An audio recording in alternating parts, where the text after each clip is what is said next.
What's up, everyone? Welcome to This Day in Philly Sports History for November 7th, 2024. I'm your host, Jim Montgomery. Welcome to a Thursday edition of the podcast. Let's start, as we always do, with some quick housekeeping notes.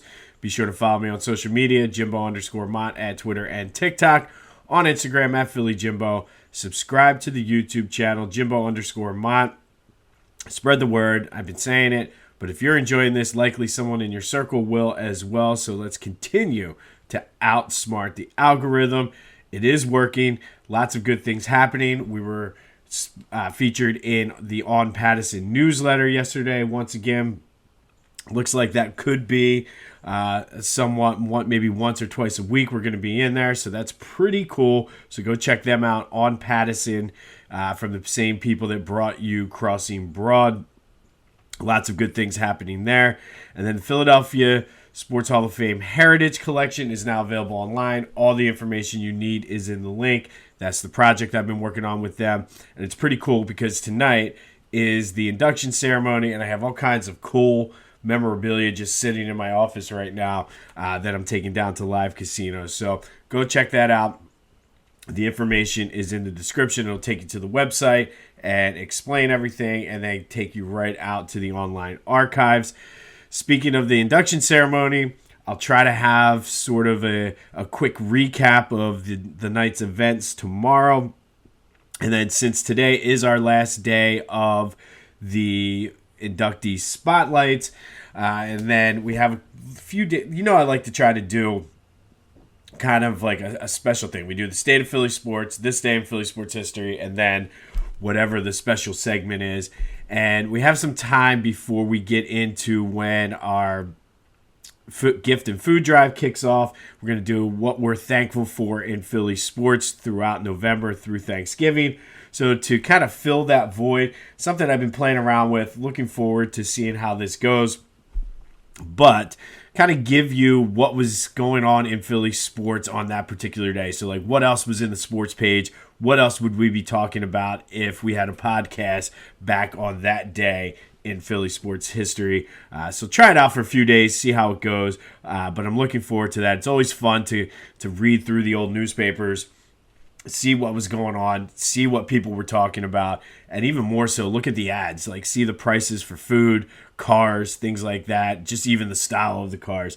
So that will kick off tomorrow. I think we'll do that for about 10 days before we get into what we're thankful for in Philly sports to kick off our second annual gift and food drive benefiting the Maddie N. Dixon Community Cupboard. I have a GoFundMe set up, flyers made, so if you see a flyer, the QR code's right there if you want to donate that way, but all that information will be coming shortly.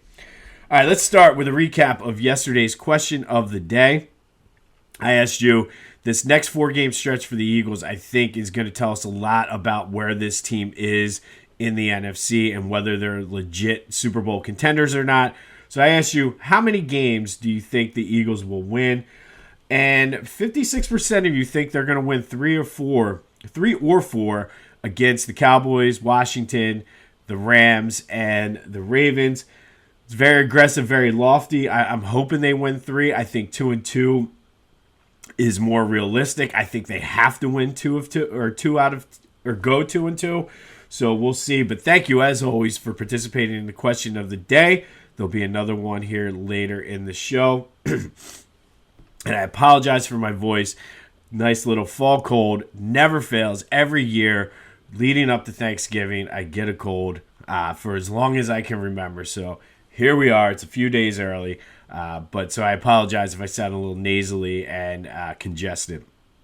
All right, some positive news on the Eagles injury front. Dallas Goedert practiced yesterday. Looks like he is set and in line to play on Sunday.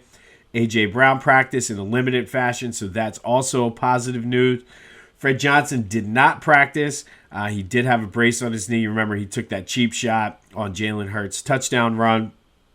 But it's looking like the Eagles should be in good shape injury-wise for this game. I did see on the Cowboys injury report, Micah Parsons could be back. He hasn't played since, I think, like week 4 with a high ankle sprain. So we'll see what kind of impact he can have in this game. And then CeeDee Lamb seems like he's planning on playing as well. And, I mean, they're going to need all the help they can get coming in for this game. But it is Cowboys week. So that leads us to today's question of the day. Lots and lots of great memories in this rivalry. We talked about Randall Cunningham and Buddy Ryan doing the fake kneel a few weeks ago. We have the 1980 NFC Championship game.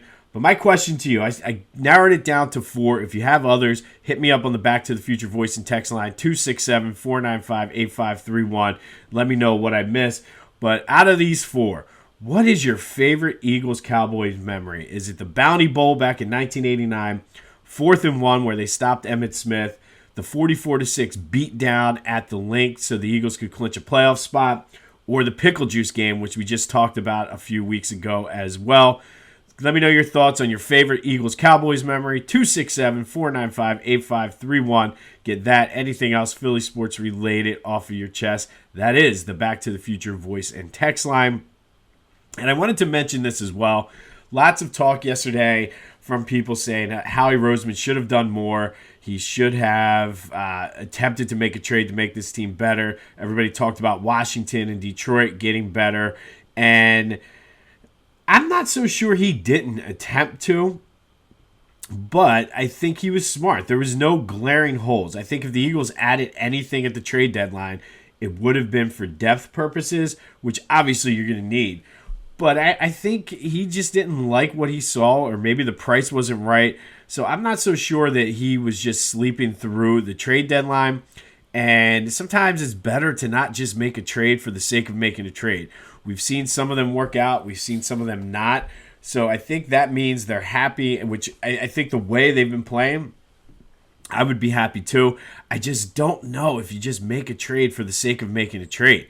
I don't think he didn't try to. I mean, for what probably was out there, what the asking prices were, I don't know if it was worth it. So there's my thoughts on that. We're done with the trade deadline. We're moving on to Eagles-Cowboys. And even though it's lost some of the luster, it's still a Dallas week. So looking forward to this game. 4:25 on Sunday. Eagles still holding strong as a 7-point favorite in that. Be sure to check out my boys at the Clashing Conferences. New football episode drops today.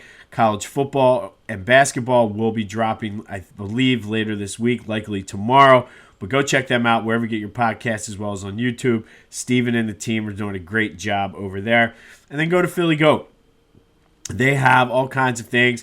I had a friend text me yesterday asking for the promo code because I didn't even realize they have some old school snapbacks that are pretty cool.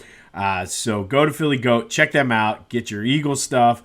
If you want Sixers stuff, you can get that. But they got you covered. The cooler bags are still there.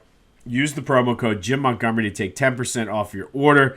It's never too early to start your holiday shopping. I know there are some people that I know that are likely already done all their Christmas shopping. But if you're like me and you like to wait till the last minute, go to Philly Goat first. Use that promo code Jim Montgomery, and you can take 10% off of your order. All right, speaking of those Sixers, before we get into the game, I thought this was very odd and very arrogant from the Inquirer. Marcus Hayes is still going to be covering the Sixers. He is a columnist, so he kind of rotates around to the different sports. But, man, it's just I don't know. I don't think there's going to be anything else, but it's just I don't know, very arrogant move if you ask me. And I don't know. Let me know your thoughts on that. I just think there's no reason why he needs to be back in that locker room after everything.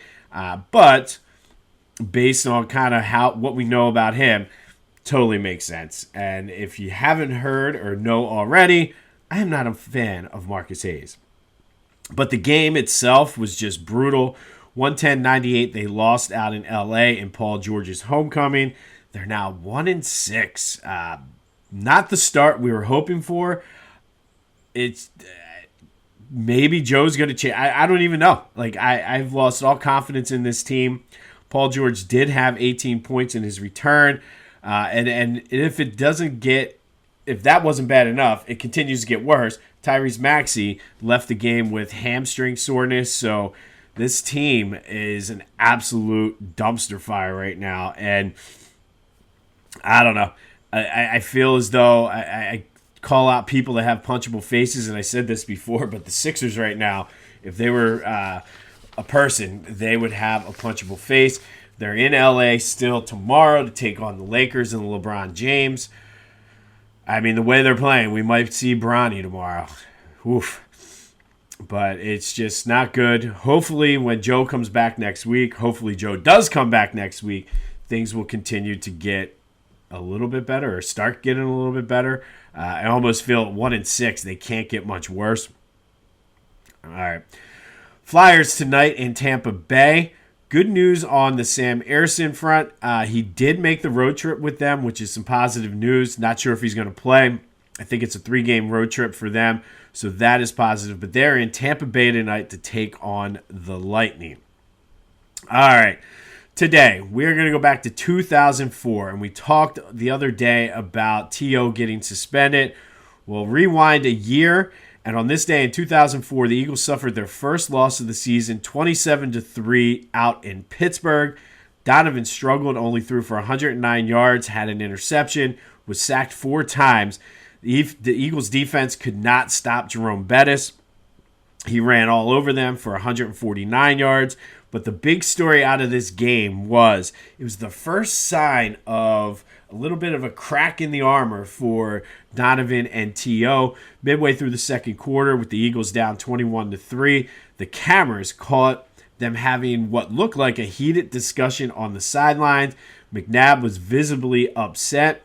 He seemed to be walking away from T.O., and T.O. just kept following him, was all in his face.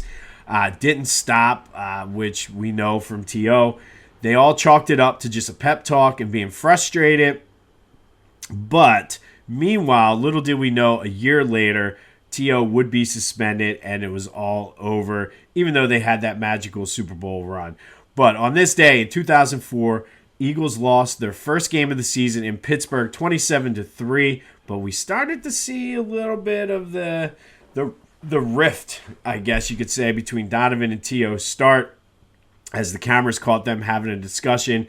McNabb, I watched the replays of it yesterday. You could tell he wanted no parts of T.O. He was biting his tongue, trying to be right, and then everybody else chalked it up. T.O. was like, I was just encouraging him. Andy Reid was like, I didn't see it.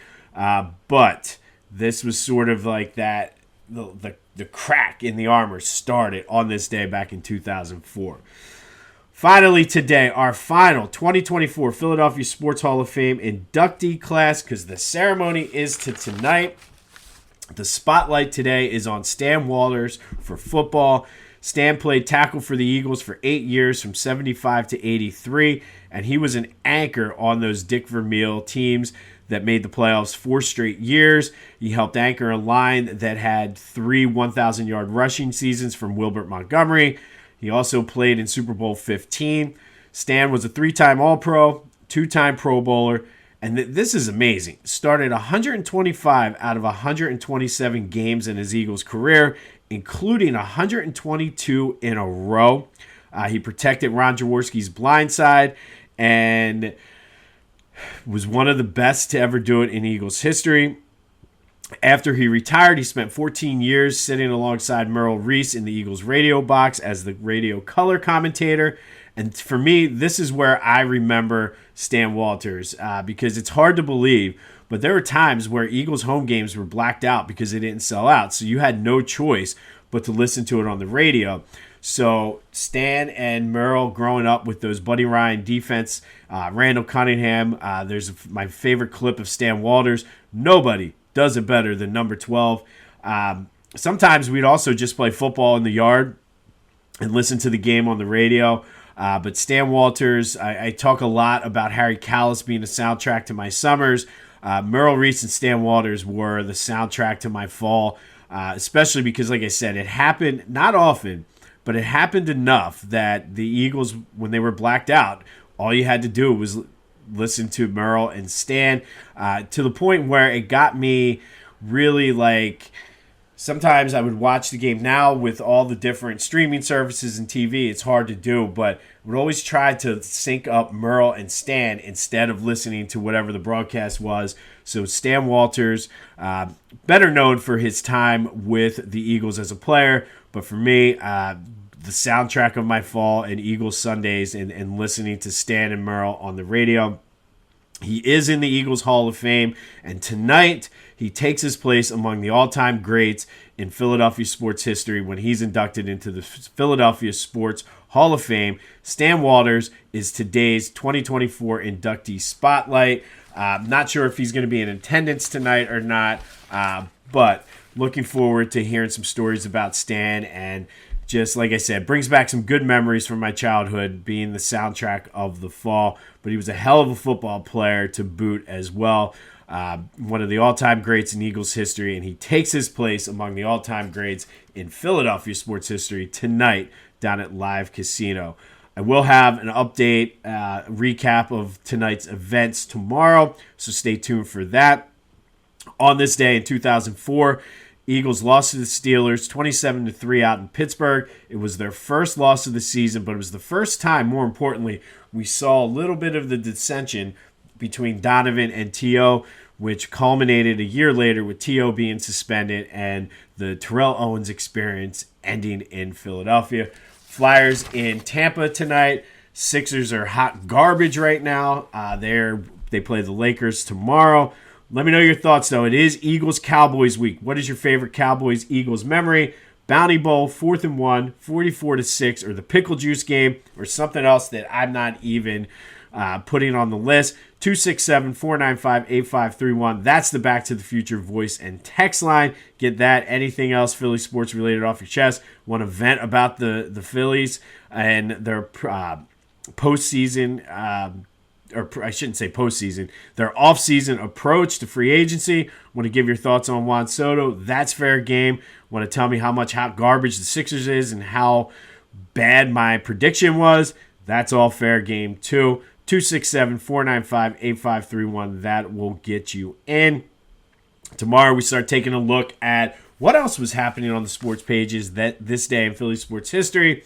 But tonight, it's all about the Hall of Fame. Very much excited. Has all kinds of, like I said, cool memorabilia here, manning the station for the museum display. Looking forward to meeting some of these inductees and just what a great class this is. I hope you enjoyed going through the inductee spotlight because this was a phenomenal class.